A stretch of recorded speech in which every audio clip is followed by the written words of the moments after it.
जो जन्म लेते ही वन की ओर प्रस्थान कर रहे हैं। कोई भी गांठ नहीं है, कोई भी ग्रंथि नहीं है, लेकिन हमारे हृदय में तो अनेक प्रकार की गांठें लगी हुई हैं। सुखदेव जी के हृदय में कोई ग्रंथि नहीं, और जब जन्म लेकर के जैसे जाने लगे ना, तो पीछे से द्विपायनो विरह कातर आज भावा, व्यास जी विरह में भाग रहे हैं, बेटा रुक जाओ, बेटा रुक जाओ, बेटा रुक जाओ। लेकिन सुखदेव जी बिल्कुल भी मुड़ करके नहीं देख रहे हैं।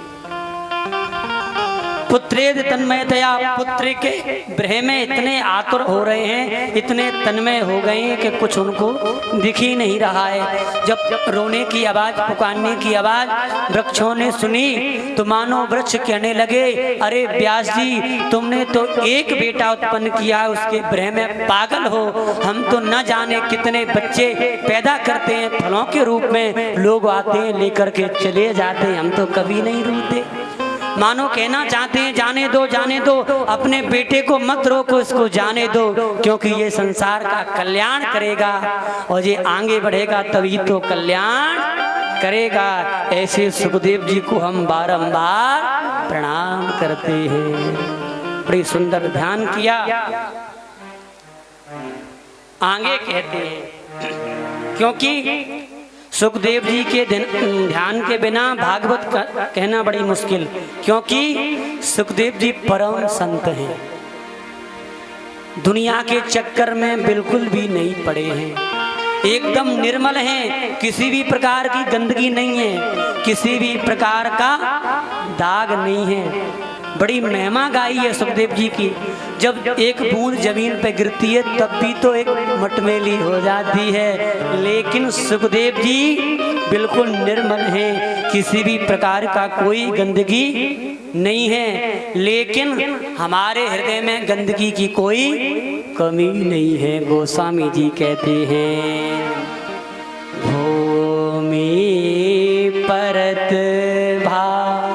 डावर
जैसी आसमान से जमीन पे बूंद गिरती है तो वो भी मिट्टी में मिलकर के मटमैली हो जाती है।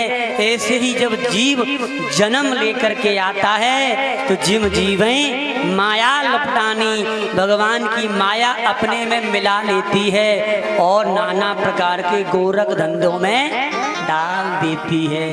लेकिन सुखदेव जी माया से परे हैं, और बात भी परम सत्य है।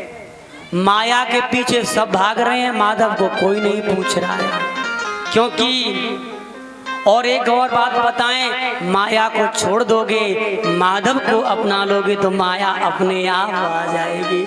लेकिन हम लोगों ने उल्टा कर रखा है, माधव को तो छोड़ रखा है और माया को पकड़ रखा है, क्योंकि माया को सब कोई भजे पर माधव भजे न कोई, जो कदापि माधव भजे सो माया चेरी हो।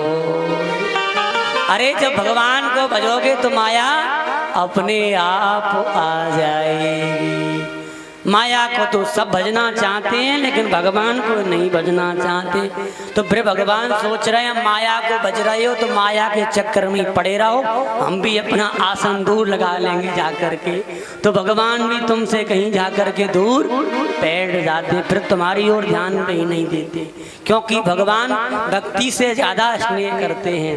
भक्ति को भजोगे तो भगवान पास आ जाते हैं, हृदय में अवरुद्ध हो जाते हैं, और जो माया में पड़ जाता है तो भगवान भाग जाते हैं। बोलिए मायापति भगवान की।